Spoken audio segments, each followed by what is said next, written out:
hair is gone in 3, 2, 1. Bam!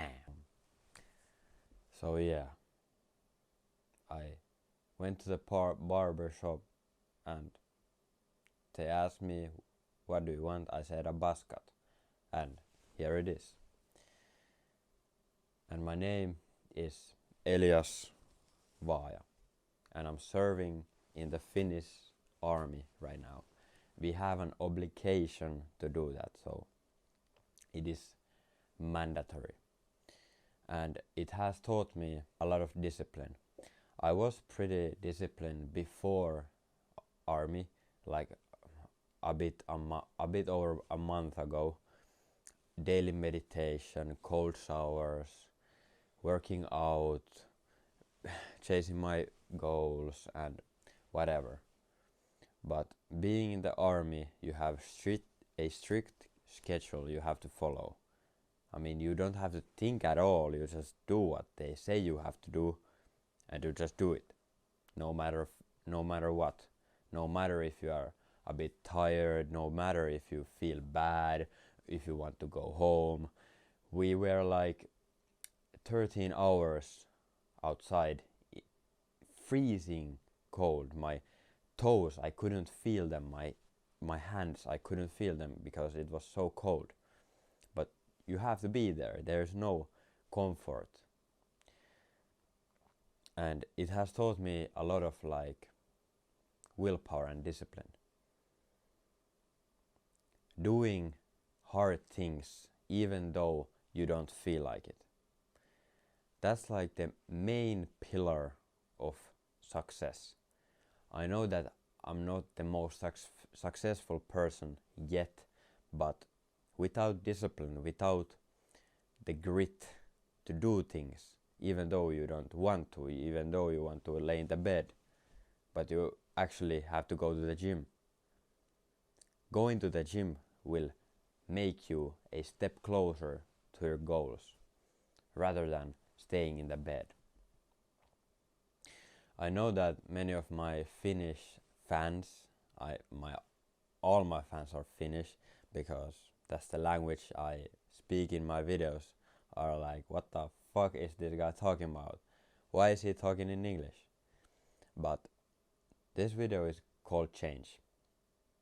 I got a haircut, I'm in the army, I will talk in English. I want to try this. This is not easy, I didn't feel like recording and talking in English. But like I said, it's discipline. Doing the hard thing even though I don't feel like doing it. And now you're probably wondering, how can you like build your discipline? How can you make it better? How can you like become the person that does the things he is supposed to do? The first thing is dopamine detox. You have to cut out all the quick spikes, all them dopamine spikes, porn, masturbation, sweets, all like junk food that give you the high for 5 minutes and then you are at low. Your baseline is this for your dopamine. And you go through your day with a lot of spikes. When you get a spike, it drops down and it drops below the baseline, so you feel worse.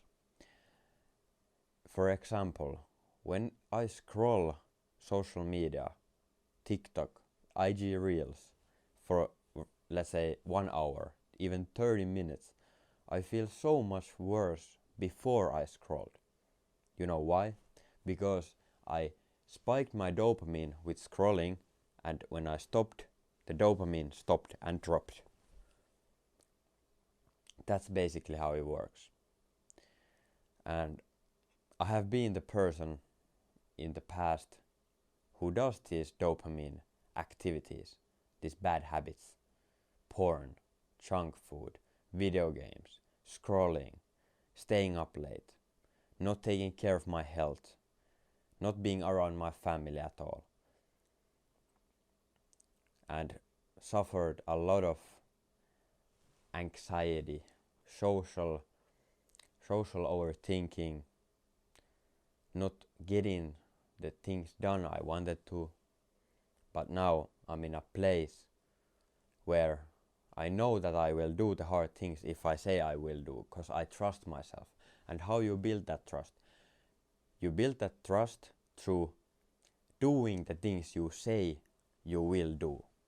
For example, you say that, okay, I will go to the gym at 1 p.m. Then it's like 12:30 and you are like kind of tired, you don't feel like going, you push it to 3 p.m. And when it's 2:30 you're like, I'm gonna go later. And then it comes at night, it's like 8 or 9 p.m. and you still haven't gone to the gym. And you feel like shit because you have procrastinated.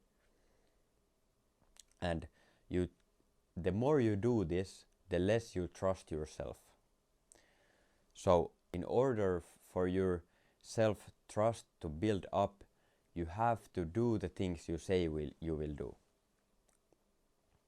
So what I like to do is planning my days. Obviously when I'm in the army I don't have to plan anything because everything is planned for me, but at home the night before I go to sleep I plan the next day, every single fucking thing I do. 8 a.m. shower, morning routine, meditation, gratitude journaling, breakfast, 9 a.m. to 9:30 a.m. walk, 9:30 a.m. to 10 a.m. record a video. Like a military style schedule, like a timetable. Like in school you have math from 8 a.m. to 9:30 a.m. So you know what you're doing. You don't have to decide what to do. You don't have to decide what to wear.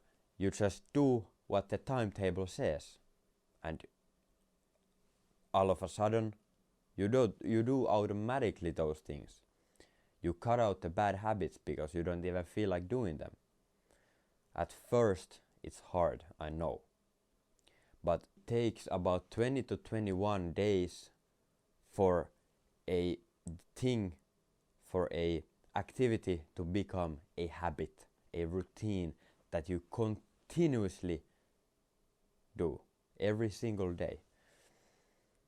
For example, before army I went to cold showers, meditation, gratitude journaling for many months straight, and it didn't feel hard, it didn't feel difficult. Guess why? Because it was a habit. I did it automatically. I didn't have to think about doing things. I didn't have to like think about, what should I do today, because I had my routine. It is so important that you have a routine. Act like a robot. That's how you get consistent. Discipline is basically consistency on the good habits. And how you get consistent is making the timetable and actually doing the things what you say you will do. It is simple. It's hard, but it's simple.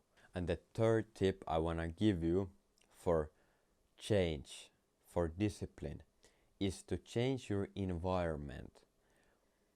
I noticed this because when you are in the army, at least in Finland, you can't use your phone.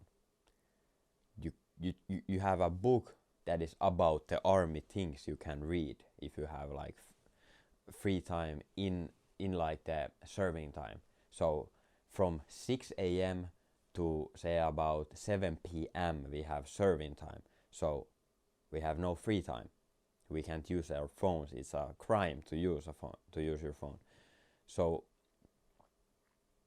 that environment enforces me to be sort of on dopamine detox, because I don't have that quick dopamine. Obviously I could have some candy, chips or something like that in my closet, but I don't usually. Maybe sometimes, but that is the only thing I can do. So that environment will change you. if you are at home now and your house is full of shit, full of junk food, full of sugary pastries, of course you will eat them. Of course you will have the temptation to put them in your mouth. But imagine if they were fruit, meat, eggs, pasta, rice. Would you eat? Would you be like, let me go to a store and buy some chips? Not really. At least I don't. When you have the right environment, it is so easy to act right. Another example could be having a PS4 on your table. Compare that to having a book on that table. Which are you rather do? Which would you rather do? If you have a PS4 on your table, would you rather play that game, play the games, or read a book? Of course you would play the fucking game. Because you have an easier option available. If your environment gives you the easier, the enjoyable, the better option, of course you will choose it. But if you modify your room, your house, your environment to a certain type of level that you only have the good habits around you, it is so easy to become consistent. And another thing is clothing, changing the way you walk, changing your hair. It's like changing your identity. It changes with the change. There's a saying that goes, nothing changes if nothing changes. Basically, if you don't change anything, nothing will change. Everything will stay the same. You have to do a little change for order your whole life to change. Change the structure you have in your room, your furniture. Move your bed to the other side of your room, or cut your hair short, and that will change things. I promise you that. I think that's all, and if you like the video, subscribe, and I hope you learned something new, and you are ready for this change. I know my English isn't the best, my pronunciation is a bit Finnish, I know, but I hope you understood what I said. And yes, we will see in the next one. Peace.